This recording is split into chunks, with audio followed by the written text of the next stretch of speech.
Geography के लिए अगर फिजिकल ज्योग्राफी का बात करें तो सविंद्र सिंह, ह्यूमन ज्योग्राफी का बात करें तो माजिद हुसैन, और इंडियन ज्योग्राफी में खुल्लर का बुक मैंने लिया था, और इसके अलावा नेट का हेल्प लिया था। रिजल्ट आया तो क्या लगा, सबसे पहले ये बताइए। बहुत खुशी लगा, बहुत ज़्यादा खुशी लगा, इतना खुशी लगा कि हम बता नहीं सकते हैं। रात भर हम लोग जगे हुए हैं। रिजल्ट के पहले कैसा लगा? बहुत टेंशन था, बहुत टेंशन था।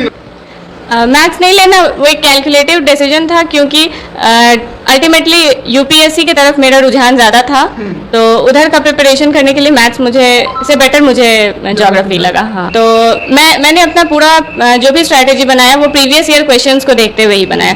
सिलेबस और प्रीवियस ईयर क्वेश्चन को माइंड में रखते हुए अगर कोई भी स्ट्रैटेजी बनाया जाए तो वो सही होगा मेरे हिसाब से। जी, रिजल्ट हो गया है बेटी का, अब कैसा लग रहा है? बहुत अच्छा लग रहा है। जो चाहते थे वो मिल गया? हाँ, मिल गया। तो जब रिजल्ट आया उस समय आप क्या सोच रही थी? कुछ नहीं, भगवान का नाम ले रहे थे और क्या। पूरा भरोसा था अपनी बेटी पे, हमको पूरा भरोसा, बहुत गर्व है अपनी बेटी पे हमको। कोचिंग कितना महत्वपूर्ण? बिल्कुल भी महत्वपूर्ण नहीं है अच्छा, मेरे हिसाब से, तो बिल्कुल भी नहीं आपने है। किया था? नहीं, मैंने कोई कोचिंग नहीं किया था, केवल सेल्फ स्टडी? बिल्कुल सिर्फ सेल्फ स्टडी। नमस्कार, आप लाइव बिहार देख रहे हैं। मैं हूं राजमोहन तिवारी। 66वीं बीपीएससी का रिजल्ट जारी कर दिया गया है। 689 पदों की रिक्तियां थी, लेकिन 4 अभ्यर्थी नहीं मिले। ऐसे में 685 अभ्यर्थियों का रिजल्ट आयोग ने जारी किया। इस बार के जो बीपीएससी टॉपर हैं सुधीर कुमार, वो वैशाली के हैं। लेकिन इसके अलावा आज हम एक ऐसे अभ्यर्थी से आपको मिलवाने जा रहे हैं जिन्होंने पहले अटेम्प्ट में ही बीपीएससी क्लियर किया और बेहतरीन रैंक लेकर आई हैं। नाम इन्हीं से जानेंगे, पूरा परिचय लेंगे। नाम क्या है आपका? स्नेहा शालवी। कहाँ से हैं आप, अगर देखा है प्रॉपर? प्रॉपर हम मधुबनी डिस्ट्रिक्ट से बिलोंग करते हैं। यहाँ पे हम लोग रहते हैं फैमिली के साथ। कौन सा रैंक है, क्या पद मिला? रैंक 51 है मेरा, और प्रोबेशन सर्विस मिला है। प्रेफरेंस क्या था? मेरा फर्स्ट प्रेफरेंस प्रोबेशन सर्विस ही था, क्योंकि उम्र कम होने की वजह से मैं सारे पोस्ट के लिए एलिजिबल नहीं थी। क्या एज है आपकी? फिलहाल तो 23 है, पर जब फॉर्म आया था उस समय 21 था। तो पहला अटेम्प्ट रहा है आपका? जी बिल्कुल। ग्रेजुएशन कब किया था? 2019 में। 2019 में ग्रेजुएशन, 2022 में नौकरी। हाँ, कैसा लग रहा है? जब रिजल्ट पता चला तो कैसा लगा? बहुत अच्छा लगा, बहुत ज़्यादा अच्छा लगा। सब्जेक्ट क्या रहा आपका? मेरा ज्योग्राफी ऑप्शनल था, पर बैकग्राउंड मेरा मैथ्स का था, और अभी भी हम मैथ्स से एमएससी कर रहे हैं। इनफैक्ट मेरा सेमेस्टर 3 का एग्जाम भी चल रहा है। मतलब ग्रेजुएशन और मास्टर मैथ्स से और सिविल सर्विस का एग्जाम ज्योग्राफी से डिफरेंस? हाँ, वो डिफरेंस था, क्योंकि गाइडेंस वगैरह ज्योग्राफी में इजीली अवेलेबल था हमको, और साथ ही में सिविल सर्विसेज में बीपीएससी और यूपीएससी को ध्यान में रखते हुए ज्योग्राफी बेहतर सब्जेक्ट लगा हमको। जब फॉर्म निकला था तो किसी ने इंकरेज किया भरने के लिए, या पहले से मोटो था कि नहीं मुझे सिविल सर्विस में ही जाना है? नहीं, मेरा पहले से ये डिसाइडेड था कि सिविल सर्विसेज में ही जाना है। फॉर्म अप्लाई किया तब तैयारी शुरू की या पहले से था? पहले से था, पर अप्लाई करने के बाद थोड़ा और ज़्यादा अच्छा हो मैथ से जाता। ज्योग्राफी लेना कितना टफ है? पढ़ाई बहुत चीज बदलनी पड़ती है, तो उस तरह से आपने तैयारी कैसे शुरू की? ज्योग्राफी तो पार्ट होता है जीएस का भी, इसीलिए प्रिपरेशन बहुत ज़्यादा टफ नहीं हुआ। हालांकि अलग से उस सब्जेक्ट को कवर करना सेल्फ स्टडी से थोड़ा डिफिकल्ट था, पर बुक्स और यूट्यूब वगैरह से मैनेज हो गया।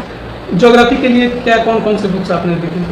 ज्योग्राफी के लिए अगर फिजिकल ज्योग्राफी का बात करें तो सविंद्र सिंह, ह्यूमन ज्योग्राफी का बात करें तो माजिद हुसैन, और इंडियन ज्योग्राफी में खुल्लर का बुक मैंने लिया था, और इसके अलावा नेट का हेल्प लिया था। जो पढ़ाई बुक से आपने की तो केवल किताबों को पढ़ते चले गए या उसके लिए नोट्स भी बनाना जरूरी है?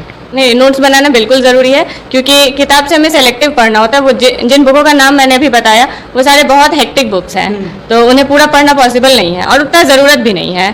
तो इसीलिए जो सेलेक्टेड टॉपिक्स है, सिलेबस को और प्रीवियस ईयर क्वेश्चन को ध्यान में रखते हुए बस उसे ही पढ़ना था। पीटी के लिए आपने क्या किया? पीटी के लिए वही बेसिक बुक्स, एनसीईआरटीज, न्यूज़पेपर और प्रीवियस ईयर क्वेश्चन, घटना चक्र, इन सबों को मैंने बहुत अच्छे से पढ़ा। बाकी करंट अफेयर्स पे स्पेशल ध्यान दिया।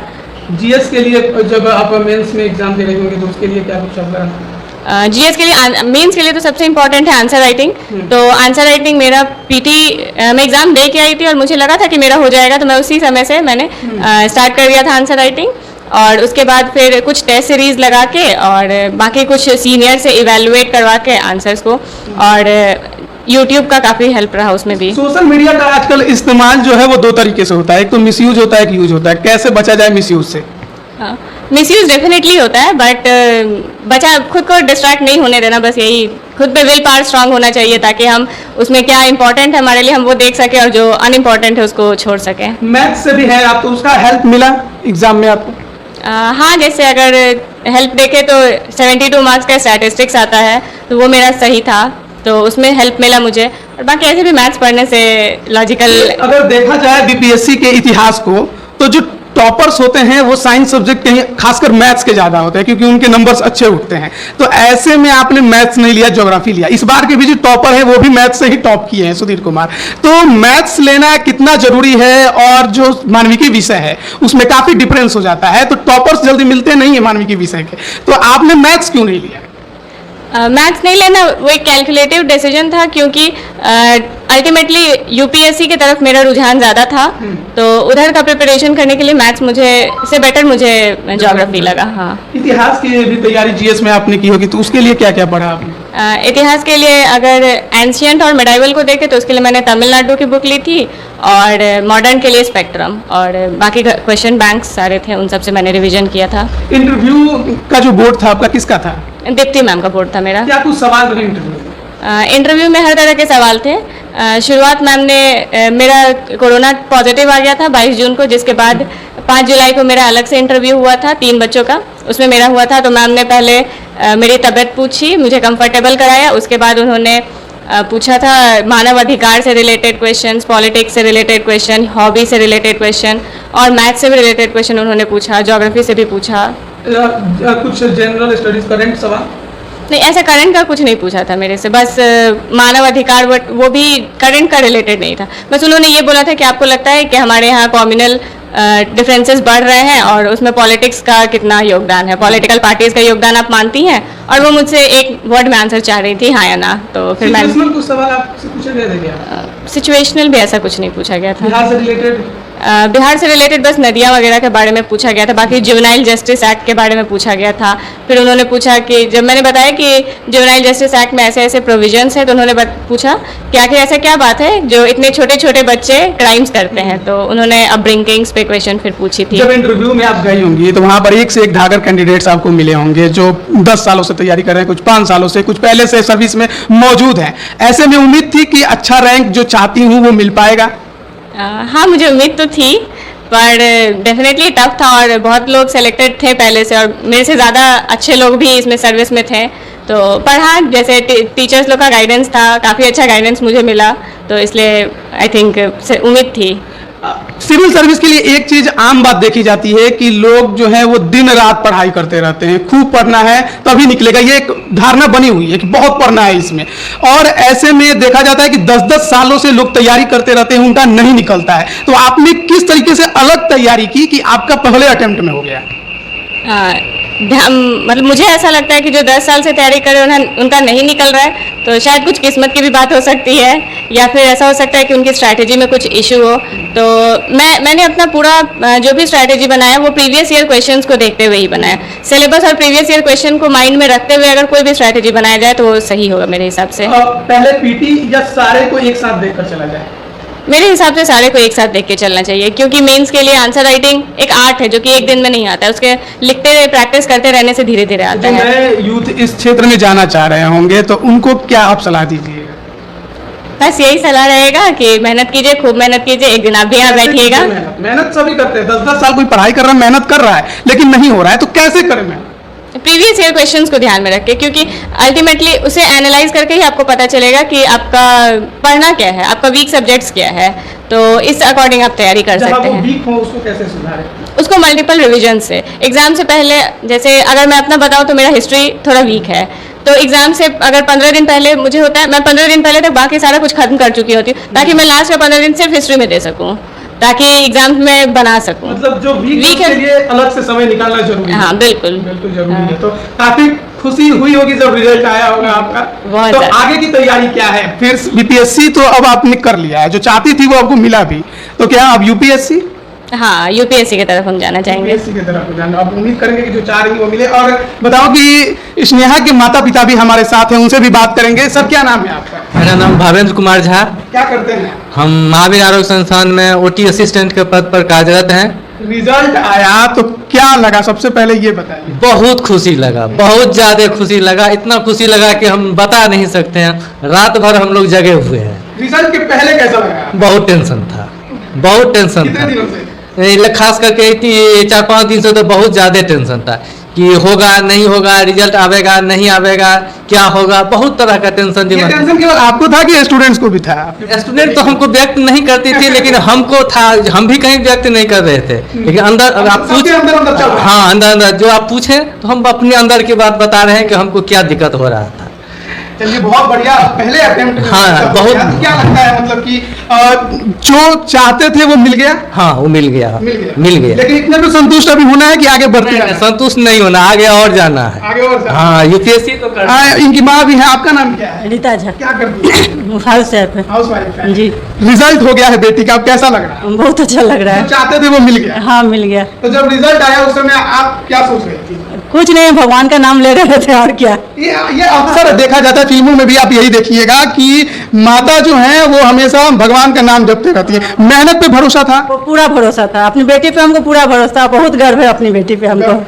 कैसे पढ़ाई करती थी और इनका नेचर क्या है? नेचर इसका बहुत अच्छा है। अपने इसके छोटे भाई बहन भी हैं, उन लोग को भी बहुत अच्छा से संभालती है।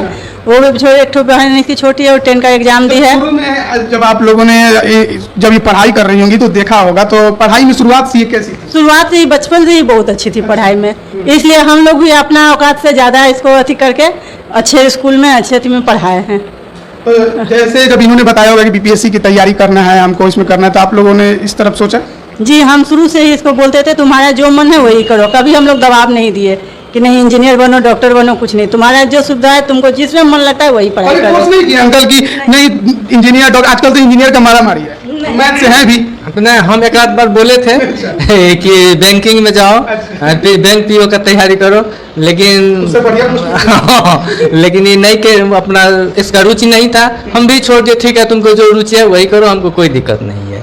आज जो रुचि था वो मिल गया इनको। एकदम मिल गया। तो इससे पता चलता है कि गार्जियन को बच्चों को छोड़ देना चाहिए, जो करना चाहते हो वही। बच्चों को दबाव नहीं देना चाहिए कि तुम यही करो, इंजीनियर बनो या डॉक्टर बनो या बैंक पीओ बनो, नहीं। समय आता है जब घर में खासकर कोरोना के काल में काफी कुछ आर्थिक स्थितियां भी खराब हो गई थी, तो ऐसे में किस तरह से एक जो आपके सामने जो आपके बच्चे हैं उनको बिना डेमोरलाइज कराए उनको प्रोत्साहित करना किस प्रकार से किया जाए? देखिए, दिक्कत तो है सर, कारण इसलिए कि जो कोरोना काल है, कोरोना काल में आर्थिक स्थिति मेरा ही नहीं बल्कि बहुत सभी का खराब था, मेरा भी खराब हुआ।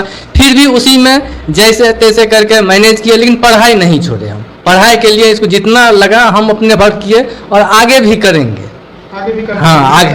अब तो खुद कर लेंगे, अब अपने आपको जरूरत नहीं। ठीक है, सही बात है, मेरा अब जरूरत नहीं है। लेकिन नहीं, साथ और हाथ तो होना चाहिए का। हाँ, ये तो होना ही चाहिए, हमेशा चलते रहे। हाँ हाँ, ये तो होना ही एक चाहिए। सवाल रह गया आपसे मेरा, कोचिंग कितना महत्वपूर्ण? बिल्कुल भी महत्वपूर्ण नहीं है, अच्छा, मेरे हिसाब से तो बिल्कुल भी नहीं आपने है। किया था? नहीं, मैंने कोई कोचिंग नहीं किया था, केवल सेल्फ स्टडी? बिल्कुल सिर्फ सेल्फ स्टडी। क्या गाइडेंस के लिए जरूरी नहीं है कि एक कोचिंग मार्गदर्शक कोई हो सामने जो बता सके? हाँ, अगर आंसर राइटिंग का बात करें तो जैसे एडिटोरिया डेली आंसर राइटिंग प्रैक्टिस करवाती है, तो वो फ्री के रहते हैं सबके लिए, तो उसमें आप इन्वॉल्व हो सकते हैं। उसमें आपको कुछ अच्छे लोग मिल जाएंगे और कुछ अच्छे मेंटोर्स मिल जाएंगे। अगर आंसर अच्छा रहता है तो मेंटोर्स भी सामने से बहुत सपोर्ट करते हैं, तो यहाँ पे ज़रूरत होता है, बट अदरवाइज पढ़ने के लिए कोई ज़रूरत नहीं है कि आप कोचिंग कीजिए। सेल्फ स्टडी कीजिए और स्ट्रेटेजी सही बनाइए। स्ट्रैटेजी से, हाँ बिल्कुल। बहुत बहुत धन्यवाद आपका, और एक बार फिर से आप सभी को बहुत बहुत बधाई। तो ये हमारे साथ स्नेहा सालवी थी, जिनका 66वीं बीपीएससी में 51वां रैंक आया है और प्रोबेशन ऑफिसर के तौर पर ये नियुक्त होंगी। आपको बता दें कि 66वीं बीपीएससी में इस बार के भी टॉपर मैथ से ही निकले हैं। ये भी मैथ से थी, लेकिन इन्होंने ऑप्शन अपना ज्योग्राफी रखा। तो तैयारी किस प्रकार से करें, क्या कुछ आप स्ट्रेटेजी बना सकते हैं, आप इस वीडियो से और स्नेहा से बेहतर तरीके से सीख सकते हैं। आप बने रहिए लाइव बिहार के साथ, लगातार अपडेट हम आप तक पहुंचा रहे हैं। आप सभी का बहुत बहुत धन्यवाद। लाइव बिहार YouTube पर सब्सक्राइब और Facebook पर लाइक जरूर करें।